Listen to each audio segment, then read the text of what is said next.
Order order order.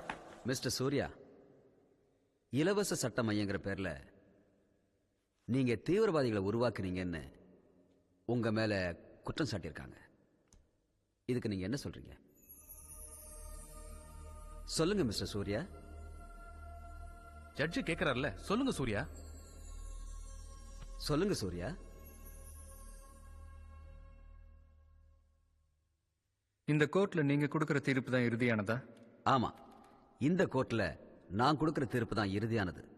நான் குற்றவாளின்னு இந்த கோர்ட்ல தீர்ப்பளிக்கப்பட்டதுக்கு அப்புறம் சுப்ரீம் கோர்ட்ல நான் அப்பீல் பண்ணா எனக்கு விடுதலை கிடைக்குமா? அப்கோர்ஸ், நீங்க விடுதலையாக வாய்ப்பு இருக்கு. இந்த கோர்ட்ல குற்றவாளின்னு தீர்ப்பளிக்கப்பட்டவன் மேல் கோர்ட்ல விடுதலையாக வாய்ப்பு இருக்குன்னா இந்த கோர்ட் எதுக்கு, நீங்க எதுக்கு, நான் எதுக்கு, இந்த வக்கீலுங்க எதுக்கு? வழக்கு ஒண்ணு, தீர்ப்பு ரெண்டா? அப்படி ரெண்டு தீர்ப்பு வருதுன்னா சட்டத்திலயோ நீதித்துறையிலயோ ஏதோ தப்பு இருக்குன்னு தானே அர்த்தம். ஹை கோர்ட் சென்னையில, சுப்ரீம் கோர்ட் டெல்லியில. பணம் இருக்கிறவன் எங்க வேணாலும் போய் வாதாடி ஜெயிக்க முடியும்.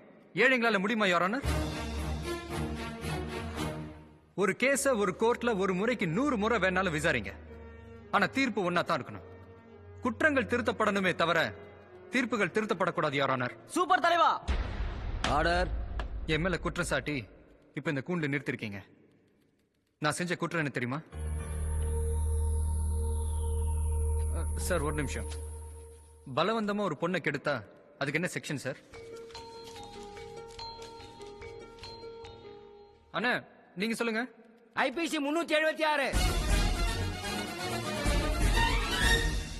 சார், கலப்பட தடுப்பு சட்டம் செக்ஷன் என்ன, வருஷம் என்னன்னு சொல்ல முடியுமா சார்? சார் உங்களை தான். செக்ஷன் 12. தப்பு சார். செக்ஷன் 16, வருஷம் 1954. இதான் சார் நான் பண்ண தப்பு. புத்தகத்தில் இருந்த சட்டத்தை பொதுமக்கள் கிட்ட கொண்டு போய் சேர்க்கணுன்றதுக்காக தான் இலவசமா சட்ட மையத்தை ஏற்படுத்தினேன். யுவர் ஆனர், மக்களுக்கு உதவி செய்யணுன்றதுக்காக தான் கோர்ட்டும் போலீஸும் இருக்கு. ஆனா அதை மதிக்க வேண்டிய மக்களே அந்த படிவாசல மிதிக்க பயப்படுறாங்க.